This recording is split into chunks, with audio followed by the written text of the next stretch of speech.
आज तुमचं आमचं सर्वांचं श्रद्धास्थान आदरणीय साहेब राष्ट्रवादी काँग्रेस शरदचंद्रजी पवार साहेब पक्षाचे प्रांताध्यक्ष आदरणीय आपले नेते जयंतदादा पाटील, त्याचबरोबर आपले निरीक्षक आदरणीय जीवनरावजी गोरे साहेब, व्यासपीठावर उपस्थित असणारे जिल्ह्याचे अध्यक्ष आदरणीय संदीप भैया, सर्व माजी आमदार, कारण अगोदर वेळ जास्त झालाय पण मी जास्त घेणार नाही, सर्व जणांचं एखाद्याचं नाव राहिले की मला सर्व जिल्ह्यातले राष्ट्रवादी काँग्रेस आदरणीय शरदचंद्रजी पवार पक्षाचे सर्व प्रमुख कार्यकर्ते, सर्व पदाधिकारी, सर्व सेलचे सर्व प्रमुख आणि माझ्या सोबत आलेले सर्व राष्ट्रवादी काँग्रेसमध्ये प्रवेश करण्यासाठी आलेले सर्व माझे तरुण तडफदार सर्व सहकारी आणि सर्व मीडिया साहेब, मी आज आपल्या साक्षीनं राष्ट्रवादी काँग्रेस शरदचंद्रजी पवार या पक्षामध्ये प्रवेश करत आहे। तसा मी राष्ट्रवादी काँग्रेसमध्येच होतो। आज माझं भाग्य असं आहे की राष्ट्रवादी काँग्रेस शरदचंद्रजी पवार या पक्षात प्रवेश करत आहे। आदरणीय साहेब, मी जास्त काही सांगणार नाही, पण ज्यावेळेस राष्ट्रवादी काँग्रेस स्थापन झाली तेव्हाचा तालुकाध्यक्ष मी होतो।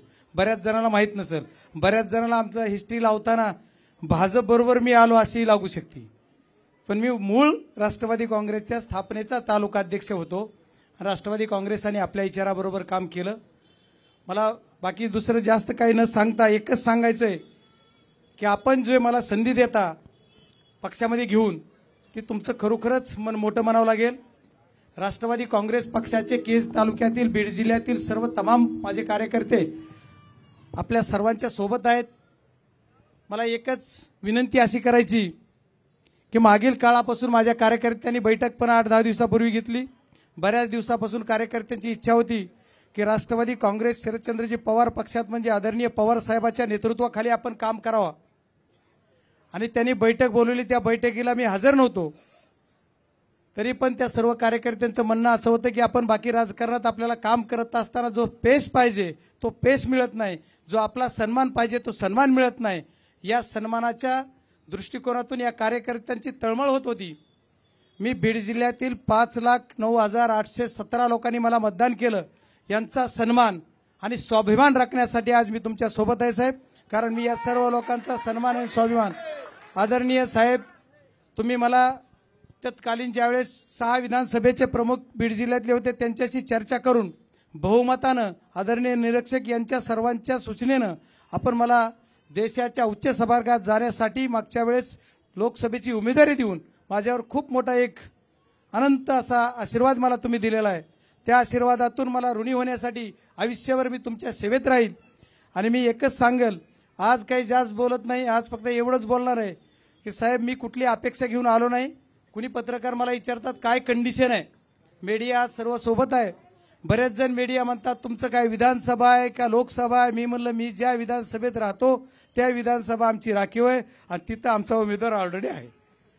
मला काय तिथं उभारता येत नाही, 60 आहेत ना, म्हणजे ऑलरेडी काम करता येत नाही। तुम्ही उमेदवारी ज्या त्यावेळेचा विषय आहे माझं म्हणणं नाही, पण इथं त्याच्यामुळे तिथला विधानसभेचा विषय नाही आणि लोकसभेचा विषय जो आहे तो लोकसभेच्या बाबतीत मी माझी कुठली इच्छा किंवा अट तुमच्या पुढे टाकली नाही। साहेब जे काही तुम्ही काम सांगाल या पक्षामध्ये तुम्ही सांगायचं या पक्षातील या माणसाला आम्ही उमेदवारी दिली, त्याचं आम्ही काम करू आणि प्रामाणिकपणे यावेळेस बीड जिल्ह्याचा राष्ट्रवादी काँग्रेस शरदचंद्रजी पवार साहेब या पक्षाचाच खासदार होणार असे छाती ठोकपणे सांगतो।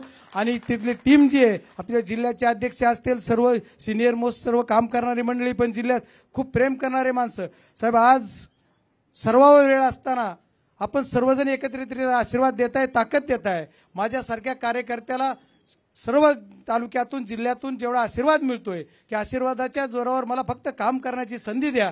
पक्षामध्ये तुम्ही जे सांगाल ती जिम्मेदारी घेईल।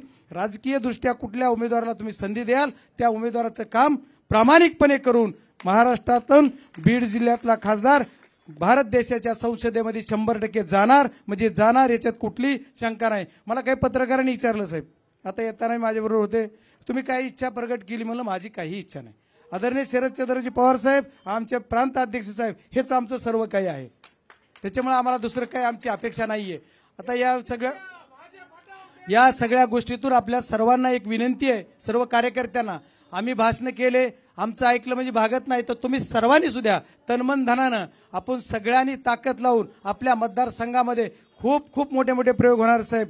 कुणाला दाब दिला जाईल, कुणाला काय देईल. मी पण नॉट रिचेबल म्हणून लोक म्हणतात, नॉट रिचेबल शिवाय पर्याय नव्हता, आता मग रिचेबल आहे. साहेबांचं घाबरणं हे प्रत्येकाचं उत्तर नाही देता येणार. घाबरणं जर विषय असता तर मी आदरणीय शरद पवार साहेबांसोबत प्रवेशच केला नसता. घाबरणं हा विषय नाहीये, पण हा विषय एक आहे की ज्याचे त्याचे मन एकूणकाशी जुळलेल्यातला ऋण निबंध जसे आहे त्याच्यातून आपल्याला बाहेर निघताना काय करावं लागतंय ते आदरणीय पवार साहेबांनी कसं सहन करत असेल परमेश्वर जाणो, आणि त्यांनाच ती माहिती ताकद त्यांच्यात आहे, ती आमच्यात नाही. त्याच्यामुळे आम्हाला त्यांचा आशीर्वाद हीच आमची खरी ऊर्जा आहे. मी एकच सांगेल, या काळामध्ये ज्यांनी ज्यांनी जे जे कर्म केलेत त्या कर्मातून त्यांना त्यांची त्यांची सद्बुद्धी परमेश्वर देईल. पण आपल्या बीड जिल्ह्यातून आपल्याला आत्ताच्या निवडणुकीमध्ये आपल्याला खासदार निवडून आणायचा आहे, आणि खासदार निवडून आणण्यासाठी आपण सर्वांनी ताकदीनं आदरणीय पवार साहेबांच्या पाठीमागे उभं राहायचंय. बोलायसारखे बरोबर इच्छा आहेत.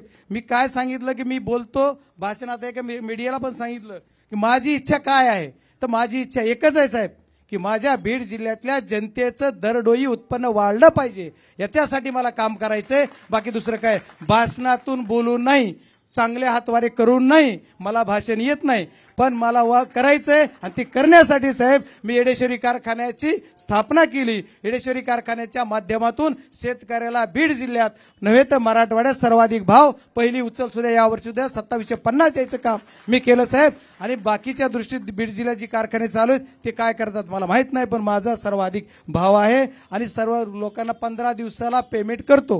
ह्याच्यात मला काय कोण आता कारखाने चालविताना काय होईल हा भाग वेगळा, पण आजच्या परिस्थिती मी सगळ्या गोष्टीतून चांगल्या पद्धतीने याच्यातून माझ्या तिथल्या शेतकऱ्यांचं दरडोई उत्पन्न वाढेल ही अपेक्षा धरून काम करतो. शेतमजुरांना सुद्धा सगळ्यांच्या दर कार्डपेक्षा साहेब कारखानदारी तुम्हालाही माहित आहे, सगळ्यांच्या दर कार्डपेक्षा माझ्या येडेश्वरी कारखान्याचं दर पत्रक जास्त आहे, आणि त्याच्यानंतर त्यांना कमिशन सुद्धा जास्त मी देतोय. म्हणजे हे सर्व तुमच्या आशीर्वादानं आणि आदरणीय साहेबांच्या चालनेनं आम्ही काम करत असताना साहेब मराठवाड्यासारख्या दुष्काळी भागामध्ये बीड जिल्ह्यामध्ये सुद्धा 305 KLPDची डिस्लरी आदरणीय साहेबांनी भूमिपूजन केलं. त्यावेळेचा सुद्धा कार्यक्रम मला वाटतं बीड जिल्ह्यात चांगल्या पद्धतीनं कार्यक्रम होते. त्याच्यातला एक नंबरचा कार्यक्रम आम्ही सर्व कार्यकर्त्याच्या जीवावर घेतला. साहेब 50,000 लोक जमले असतील तरी तुम्ही मला एकदा म्हणला तू लोक जमतेत मतं कुठे आहेत. आता त्याचं उत्तर या निवडणुकीत देऊ आम्ही साहेब, एवढंच विनंती करून सांगतो. कारण त्याला काय काय कारणं होते, कोण कुठं. आमच्या जिल्ह्याची परंपरा थोडी वेगळी आहे, पण आताच्या परंपरेत या अध्यक्षाच्या नेतृत्वात नक्की चांगलं काम घेईल. आणि मी सर्व मीडियाच्या समोर साक्षीनं सांगायचंय मला की मी मगाशी सांगितलं की सर्व 6 विधानसभा मतदारसंघाचे प्रमुख एकत्र येऊन आणि आदरणीय गोरे साहेब एकत्र येऊन 7 लोकांच्या कमिटीत बहुमतानं मला मागच्या वेळेस निवडणुकीचं तिकीट दिलंय. त्याच्यामुळे निवडणुकीच्या तिकिटाचं श्रेय मागच्या वेळेस आदरणीय पवार साहेबांना आहे, ते कुणालाही इतर जात नाही. त्याच्यामुळे मला तिकीट दिलं असं कुणी म्हणायची कृपया एखाद्या नेत्यानं, म्हणजे उगाच काळजी करू नका माझी, त्याच्यामुळे मला तिकीट दिलं तर असं कोणी म्हणू नये अशी माझी सर्वांना विनंती आहे. की या सर्व गोष्टीत तिकीट आदरणीय पवार साहेबांनी दिलं, जाहीरपणे 3 वेळेस उच्चारलंय. त्याचं कारण आहे की मला ते म्हणलं जाईल, त्याच्यामुळे मी सांगतो की आदरणीय पवार साहेबांनी तिकीट दिलं. निरीक्षक आदरणीय जीवनरावजी गोरे साहेब आहेत आणि 6 विधानसभा, त्याच्यामध्ये सर्वात लिडिंग जर कुणी घेतलं असेल तर आदरणीय संदीप क्षीरसागर यांनी घेतलं. आणि आज त्या म्हणजे नसल्याबरोबर तरी प्रकाश सोळुके साहेबांनी सुद्धा त्यावेळेस बाजू माझी धरली. ठीक आहे, ती कुठेही असोत, पण त्यावेळेस पण खरं काम जर केलं असेल तर संदीप भाईनं जय बजरंगी म्हणणारा संदीप भाईच आहे. आणि ती दुसऱ्यासाठी निवडणुकीमध्ये काम करून घोषणा देऊन त्याचं कार्यकर्ता म्हणून काम करण्याची दानच त्याच्यात आहे, तोच खरा नेता होतो असं म्हणतो. त्याच्यामुळे संदीप भैया त्याच्या आशीर्वादावर नेते झालेत आणि संदीप भैयाचं सुद्धा खूप कौतुकास्पद काम आहे. आणि याच्यानंतर आपण सर्वजण जे आदेश द्याल तो आदेश आम्हाला मान्य असेल, काही चूक बोला असेल तर मीडियाने माफ करावा. आणि सर्व आमचे आदरणीय साहेब, मी स्वतःच्या श्वासापर्यंत जोपर्यंत आहे तोपर्यंत आपल्या सोबत राहील, याच्यात कुठलीही शंका नाही. आमच्या कार्यकर्त्यांना राजकारण करताना पेस पाहिजे होता. आणि कार्यकर्त्यांचं म्हणणं होतं की आमच्यावर अन्याय होतोय किंवा आम्हाला काम करता येत नाही, याच्यासाठी आम्ही तुमच्या सोबत आलोत आणि तुमच्या आशीर्वादात तुमच्या सोबतच होतो, तुमच्या सोबतच राहील एवढा शब्द देतो. मला प्रवेश दिल्याबद्दल तुमचं सर्वांचा आभार मानतो. मयूर तुम्ही पण प्रदेशाचे अध्यक्ष आहात, तुमचं नाव नाही घेतलं तर पुन्हा त्याला आला की माझं नाही घेतलं. पुन्हा साठे साहेब माझ्या तिथं आहेत, म्हणजे सर्वांचं कौतुक दरेकरणार. तर माझ्या आशीर्वादावरच आहेत पहिल्या दिवसापासून. सर्व टीम आहेत, सुताई आहेत, सर्व पृथ्वीच म्हणलं की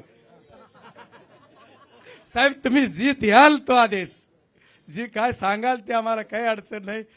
तुम्ही काय मनात आमच्या विषयी आणू नका. आम्ही 100% तुम्ही सांगाल त्या आदेशाचं पालन करू. धन्यवाद. जय हिंद, जय महाराष्ट्र.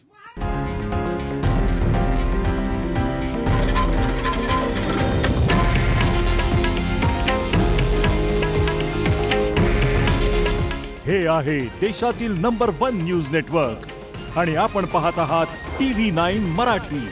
काळजी तुमची, हित महाराष्ट्राचं.